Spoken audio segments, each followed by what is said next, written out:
All right, welcome. This is DB talking now. Eagles. Let's go ahead and get into it. First things first, news updates. Here we go. Zach Ertz is going to be activated for this week's game against the Green Bay Packers in Lambeau Field. That's good news. I've always said, and I've said this in past podcasts as well. Having Zach Ertz on the field is better than not having Zach Ertz on the field. So it's good to get him back. He's the best route runner that we have on the team. Whether or not that's going to do great things for Carson Wentz, or whether things are going to change significantly or not moving forward, who knows? Still all the same. I think it's great that we're going to get Zach Ertz back. Um, but yeah, I mean, we'll definitely go ahead and see what's going on. The other thing that I want to go ahead and bring up is Doug Pederson in his press conference earlier in the week did say that he's going to go ahead and go over and ponder, think about and ponder relinquishing play calling duties. Really, Doug, really, you're going to think about that, and you're going to ponder about that a little bit more now than instead of maybe like 8 to 10 weeks ago when we were first questioning you about it, when the offense first started to stagger and look absolutely incompetent. well I mean, okay, great. I mean, awesome. If that's what you're actually going to do, the question is, who are you going to relinquish your play calling duties to? Who's it going to be? It's funny. Shannon Sharp on Undisputed with Skip Bayless just yesterday brought this up. Who in the building is going to call the plays? Who do we have on this staff? I mean, we have 20 plus assistants. I'm sure that they could find somebody, but anybody worth any notoriety? Maybe some. What is it going to be? Deuce Staley? That could be good.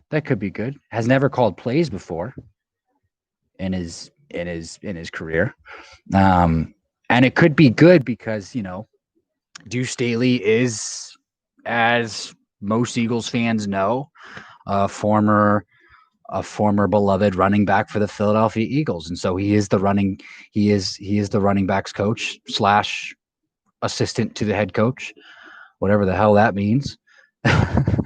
So some bright spots, I guess, in the possibility of it maybe being Deuce Staley. Now, look, there's no reports coming out of Philadelphia that is the case, but if it were to be possibly the case, it might be a good thing. It could mean that we would see more production out of the run game, or more running plays being called. More of a higher percentage toward going towards the run game as opposed to the pass game. Hey, let's give our quarterback some help, right? We've only been through 10 different offensive line formations, and they're not protecting him whatsoever. Carson Wentz has been hit 110 times and sacked 46 times.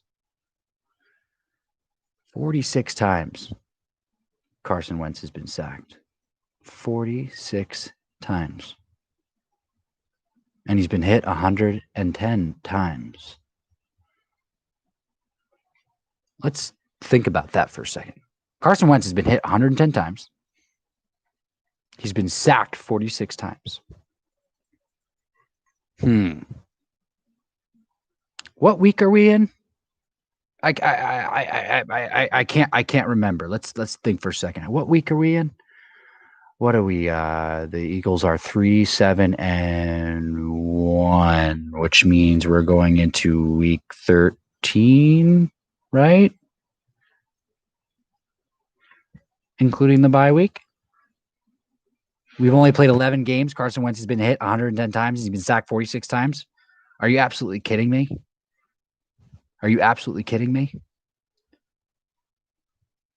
And Doug, you wanna continue to let your quarterback stand back there in the pocket? You don't want to roll him out a little bit more?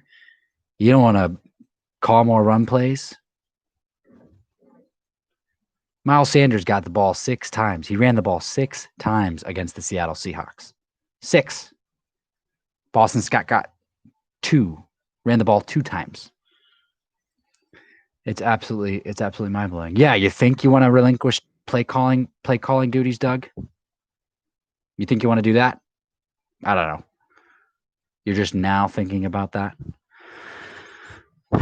Absolutely crazy. Another thing to think about. I mean, we do have Marty Mornhinweg on this staff somewhere, wherever he is. I don't know what he's doing, but he's on the staff. He's on the staff. I couldn't tell you what his title is because he's like where's Waldo? Where the fuck is Waldo? Has anybody seen Waldo? Has anybody seen Waldo? Has anybody seen Marty? I haven't seen Marty. As we all probably know, Marty Mornhinweg was a former offensive coordinator and a former coach from the Andy Reid tree. Maybe it could bring some spark.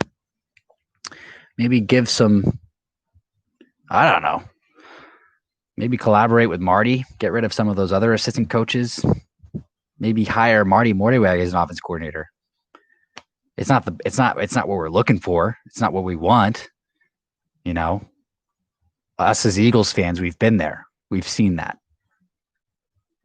But most recently, Marty Mornhinweg has worked with Lamar Jackson in Baltimore when Joe Flacco was still there. So, I mean, there's something. It's something. It's better than nothing, you know? It's better than nothing. I mean, so that's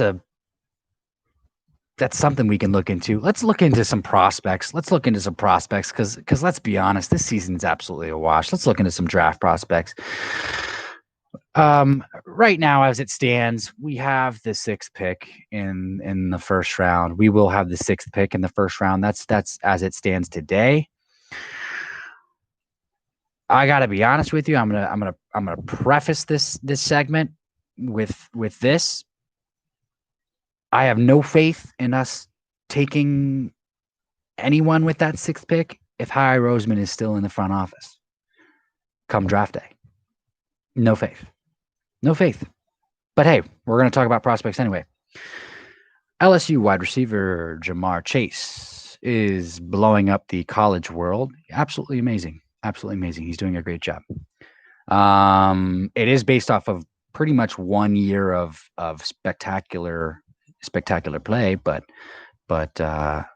he seems to be the top of the crop, at the top of the crop, wide receiver prospects shindig shma.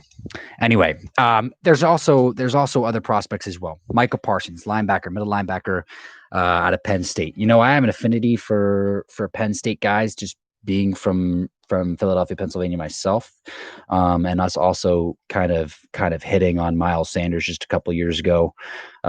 So I have affinity for Penn State guys, and especially when they've risen to the top of the draft board, like they have in years past, like Saquon Barkley, Miles Sanders, more recently Micah Parsons.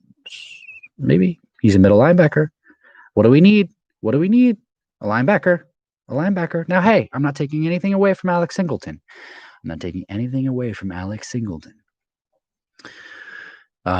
He continues to progress, and that's exciting. It's exciting for us because everyone outside of Alex Singleton is absolute trash. Should not be playing in the NFL. Thank God we don't have to deal with Nate Gary anymore. Thank goodness we don't have to deal with Nate Gary anymore. But it's just one of those things that worries me because Nate Gary will come back before the end of the season, and our linebacker coach loves Nate Gary, and what is he going to do? He better not put him in there. But anyway, these guys are cast-offs. That's kind of what I'm saying. Alex Singleton, it's great for his progress. Yay. TJ Edwards, what was he, a 6th, 7th round pick? It's not cutting it. You know what I want? I want an every down linebacker. I want a guy who flashes in the spectrum of all flashability, whatever the hell that means. I want him to make plays. I want him to be a difference maker. I want him to be a playmaker. And look, if Micah Parsons is that guy, and it looks like he is from his college production, let's go out and get Micah Parsons. Now look, Howie Roseman is not going to take a linebacker in the first round. But hey, Howie Roseman better not be on this team, better not be within the organization. Howie Roseman, we need to get a restraining order against Howie Roseman is what we need to do. We need to get a restraining order against that guy. He needs to be gone. So far gone. Jeez Louise. Jeez Louise. If Howie Roseman's still there, he's not going to take a linebacker in the first round, and Micah Parsons is just not going to happen. Now, wide receiver Jamarr Chase, he's an LSU wide receiver, and it seems for some reason we just love the pass on LSU wide receivers. Now, why?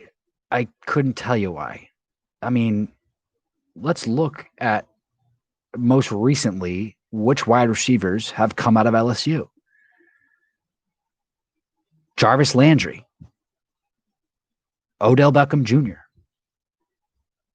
Who was that guy that we passed on again in the first round? What was his name? What was his name again? Oh, Justin Jefferson. Oh yeah, Justin Jefferson. We know who do we take? Jalen Reagor. Now look, I'm not completely giving up on Jalen Reagor, but the dude hasn't been getting separation. And Justin Jefferson, as I can continue to say, and as I have said in previous podcasts, is blowing it up in Minnesota and has been doing so since week 3. I think that was his coming out party, was week 3. And Jalen Reagor got hurt week 3. Yeah. Now, I can't tell you whether or not I want another wide receiver. I in fact, I don't want a wide receiver that early in the draft unless he's guaranteed to be Julio Jones or DK Metcalf.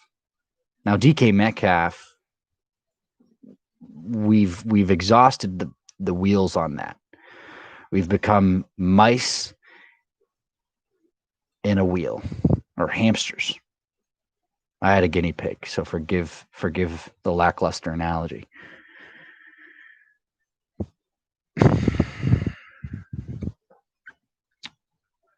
I just don't want a wide receiver that early, especially if he's 6 foot 195 or whatever Jamarr Chase is. And he is that. I want a guy who is absolutely physical, strong, fast, someone who can emulate, kind of at least get close to what DK Metcalf can do, because I'll be honest with you, I'm going to continue to feel bitter about DK Metcalf probably for the next 10 years.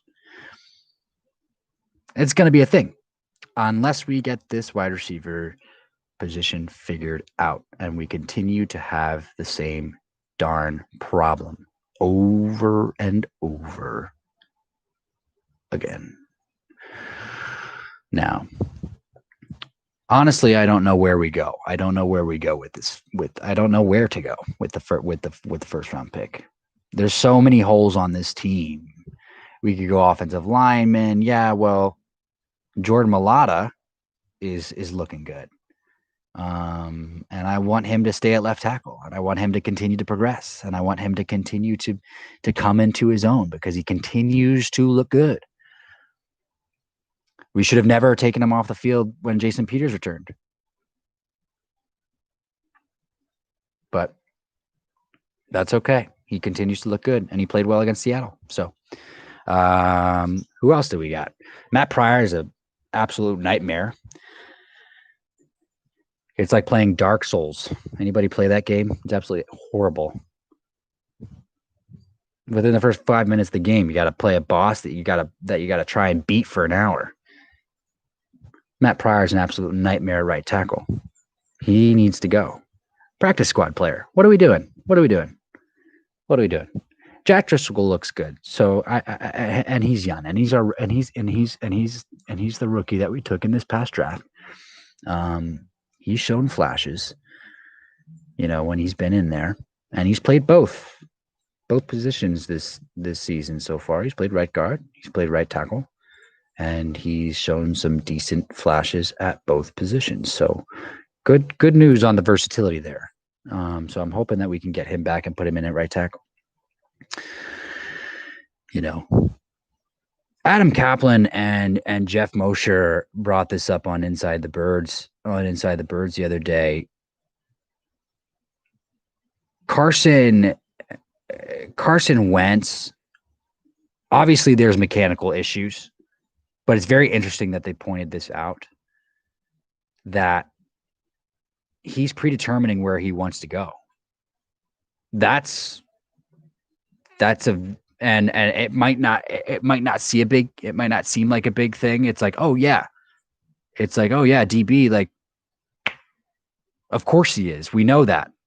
Well, yeah, I know that we know that, but there's a reason for that.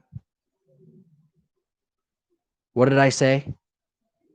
We've played 11 games. Carson Wentz has been sacked 46 times, and he's been hit 110 times. Yeah, of course he's going to try and predetermine where he's going to go pre-snap. The dude's trying to get the ball out there as quickly as he possibly can. He doesn't want to get hit anymore. Let's just think about this for a second, right? Let's give Carson Wentz a box of cookies. Please. Hit 110 times, sacked 46 times, only 11 games. And the dude is still standing? Somebody give the guy a medal. Come on. Give the guy a medal. Or whatever box of cookies he wants.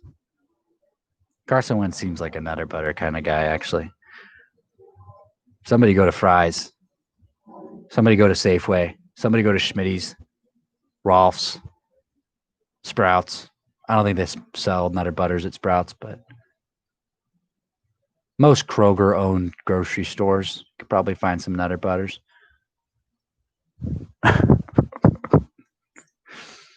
Would that turn Carson's season around? I hope so. I still see a lot of potential in Carson Wentz. I still see the same potential that we saw in 2016. I still see the same potential that we saw in 2017 and 2018. Clearly he's struggling. I'm not oblivious. I'm not stupid. I'm not dumb. And I'm not biased. He has no support. He has a coaching staff that seems like they can't make up their minds. He has a coaching staff that can't put a successful game plan together. He's been through 10 different offensive line formations this year. We've gone through significant amount of injuries over the past 3 seasons, 2018, 2019, and this 2020 season.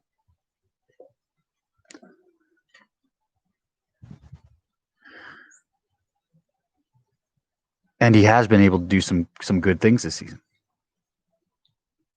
So no, I'm not going to give up on Carson Wentz. I'm not ready to do that. And the truth of the matter is we can't. So what's the alternative?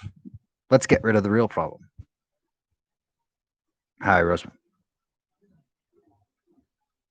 Doug Pederson. Is Doug the problem? Is he actually, I say that, and every time I say it, and every time I think about saying it, I always hesitate, and I'll tell you why.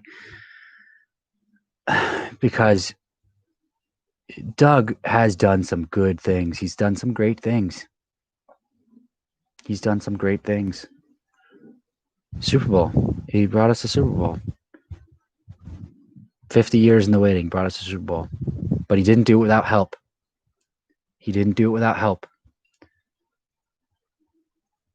And we underplayed the help 4 years ago. We underplayed the help 3 years ago.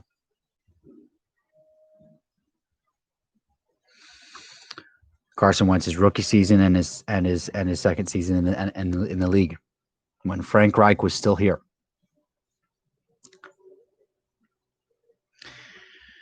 We were lucky to have Frank Reich on this staff as offensive coordinator, and I've said that before, and I'm saying it again. We were lucky to have him.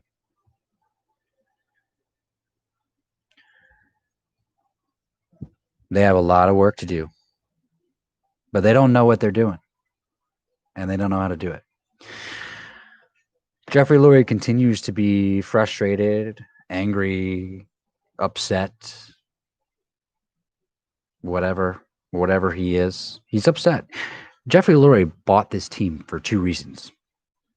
And former president of the Eagles, Joe Banner, mentioned this on the Inside the Birds podcast with Adam Kaplan and Jeff Mosher.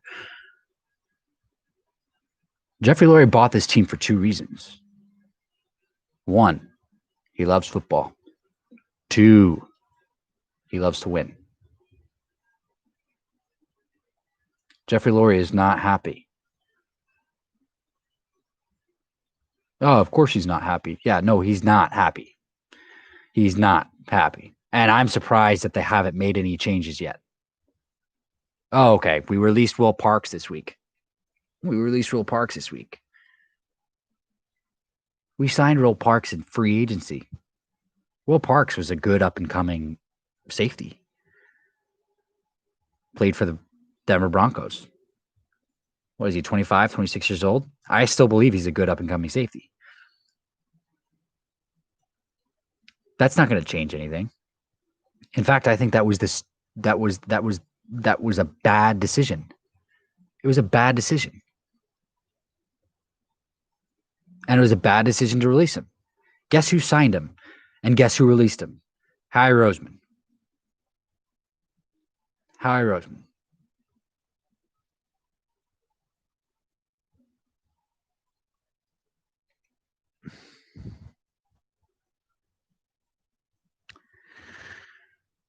There's no accountability being taken. Doug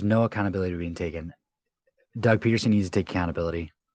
Somebody needs to take accountability. But you know what? They're not going to do that. They won't do that. Doug Pederson won't do that. Howie Roseman won't do that. Howie Roseman's a snake. Howie Roseman's a weasel. He's an absolute weasel. It's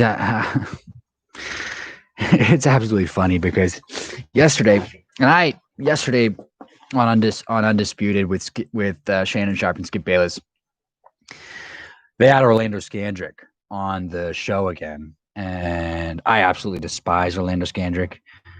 As soon as we released him last year, he immediately went on Undisputed and said some off-color things about Malcolm Jenkins' leadership when Malcolm Jenkins was still here, and just sounded like a bitter 5-year-old who didn't get all their Halloween candy, or found out that dad stole all the Reese's peanut butter cups the next day from your Halloween bag, because let's be honest, Reese's peanut butter cups are freaking delicious. I never agree with Orlando Scandrick ever. I think he's a weasel himself. And he just sounds immature and bitter most of the time, with a little bit more arrogance than is comfortable. But yesterday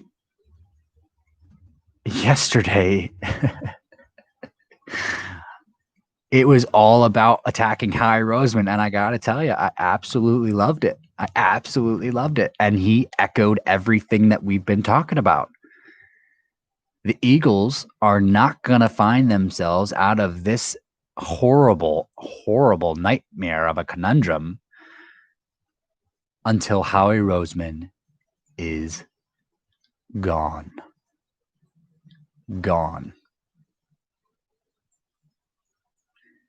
And he's right.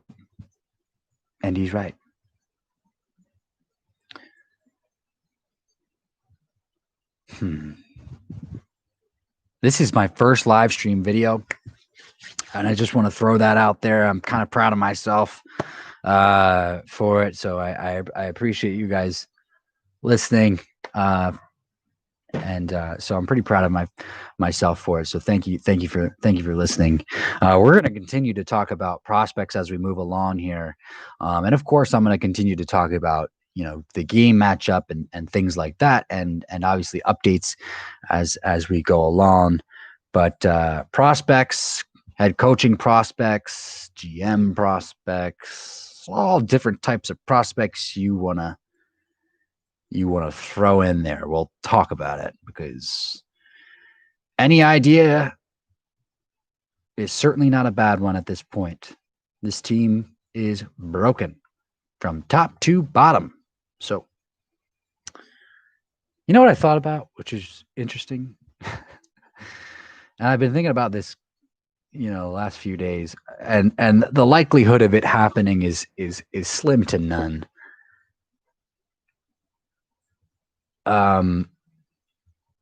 The New England Patriots are not having a good time, and I'm sure that Bill Belichick is not having a good time.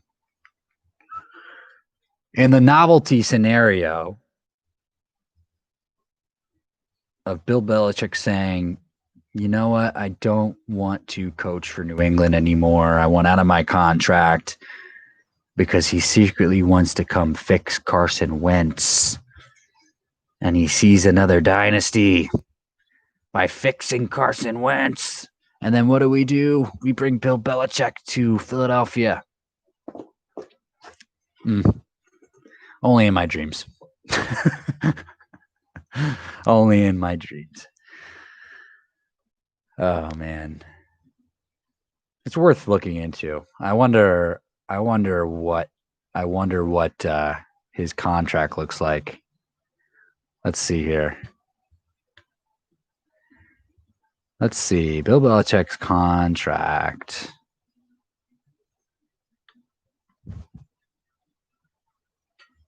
Oh, give me 1 second here.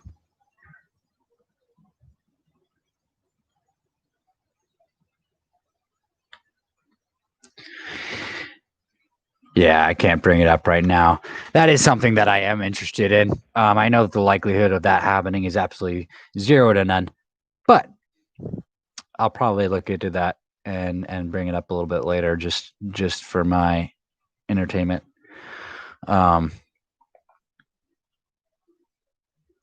Yeah, we need a new GM. And I mentioned this in yesterday's stream. It was awesome to see Louis Riddick play as a third party to the commentators on that Monday Night Football game, because he absolutely bashed Howie Roseman the entire game. And Louis Riddick, a former GM, former personnel guy, with ties to Philadelphia, and bringing Louis Riddick to Philadelphia would not be a bad idea in replacement of Howie Roseman. It would definitely not be. So, well, with that said, we'll have plenty to talk about going forward, and this team is in for an interesting journey over these next few weeks, because we got some tough games ahead of us. We have the Packers this week at Lambeau. We have the Saints at home the following week, and then I'm pretty sure it is the Cardinals after that. So 3 very tough teams, 3 very tough matchups, which we will all probably lose. So this is DB talking now, DB talking birds, DB talking the Philadelphia Eagles. I am your host, Dylan Brown. You guys have a beautiful, beautiful day. Stay safe. Stay healthy. Go Birds.